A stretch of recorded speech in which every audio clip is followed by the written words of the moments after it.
la crónica semanal de Perú Político del 12 al 18 de julio. Mi nombre es Ignacio de Ferrari.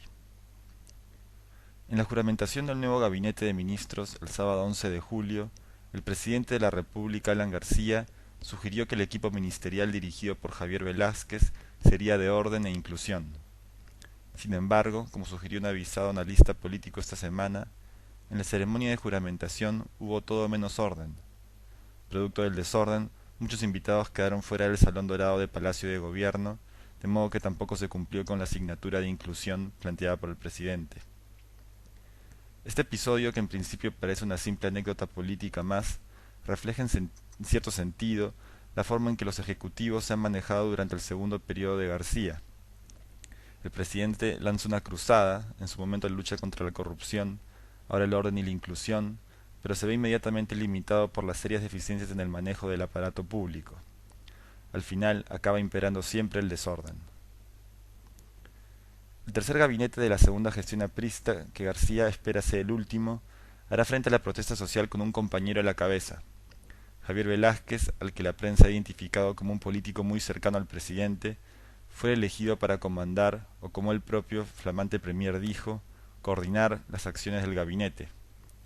Velázquez ha dejado en claro que él no llega al cargo con una agenda propia y, haciendo referencia al modelo constitucional peruano, ha dicho que el diseño de la política le corresponde exclusivamente al presidente y que su función consiste más bien en ver que esas directivas sean implementadas.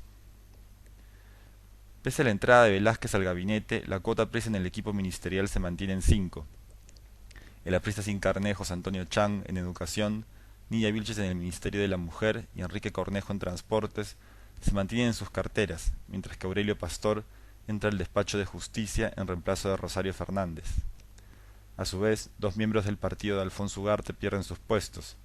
La vapuleada Mercedes Cabanillas es reemplazada por el general Octavio Salazar en Interior, mientras que Jorge Villasante cede su lugar a Manuela García Cochañe en Trabajo. Como en los otros cambios de gabinete durante este gobierno, varios ministros han quedado del equipo anterior.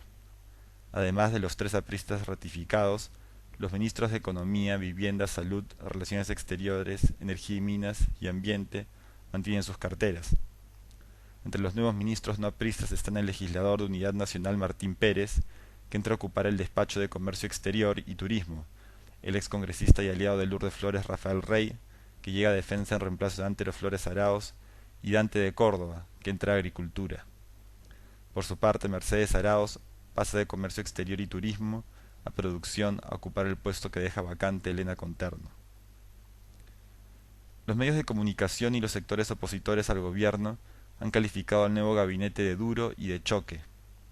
Esto se debe en gran medida a que la juramentación se ha producido un día antes de la publicación de un nuevo artículo de opinión del presidente García, en el que ahondan las tesis de la conspiración internacional contra el modelo económico y político peruanos. A esto se suma el hecho de que García ha puesto a 2 supuestos halcones en puestos claves para contener la hipotética conspiración, Rey en Defensa y Pastor en Justicia. Pese a la sorpresa que ha generado ver a Rey de vuelta en el gabinete, una figura polémica que genera antipatías en muchos sectores, las miradas críticas han estado dirigidas a la cabeza del nuevo gabinete. Lourdes Flores ha catalogado a Velázquez como un operador político de área chica y ha puesto en duda su habilidad de liderar en el área grande. Ha ido incluso más allá al señalar que la juramentación de Velázquez pone en evidencia la incapacidad del gobierno de convocar a personalidades independientes. El expresidente Alejandro Toledo ha hecho eco de las declaraciones de Flores y ha lamentado la elección de un miembro de tercera línea para el puesto de premier. En efecto, las principales críticas a la elección de Velázquez se han centrado en el hecho de que provenga de tienda aprista. Cuando Simón se instaló en el premierato hace más de 8 meses, gran parte de la opinión pública saludó la entrada de una figura independiente, con fama de buen gestor, que llegaba con aires renovadores a la jefatura del gabinete. En ese sentido, Velázquez representa todo lo contrario.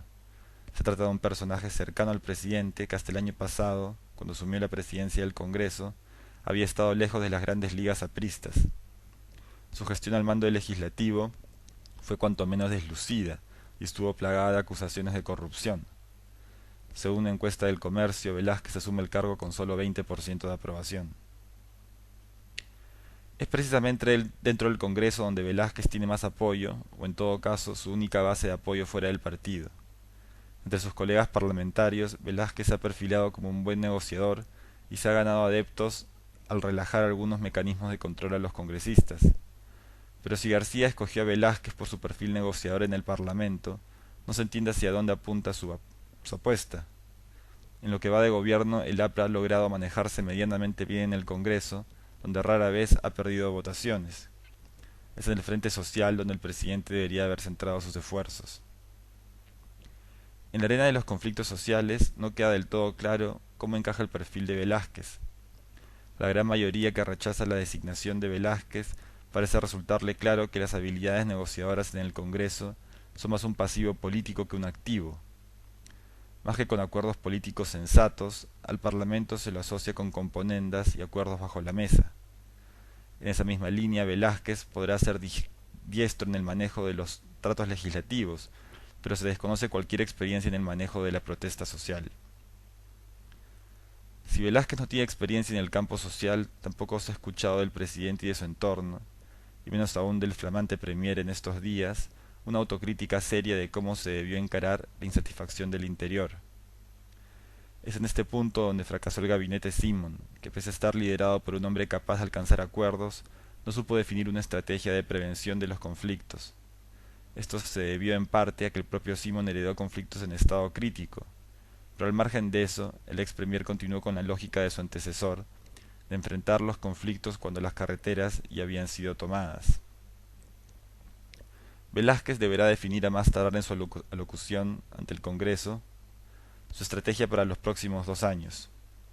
Con más de media gestión a cuestas y la experiencia del toledismo como referencia, el diagnóstico es claro. No habrá paz social si no se atienden las demandas del interior. Si García y el coordinador Velázquez no escuchan el clamor popular, el desorden de las juramentaciones en Palacio se volverá a repetir antes de 2011. Eso ha sido todo por hoy. Hasta la próxima.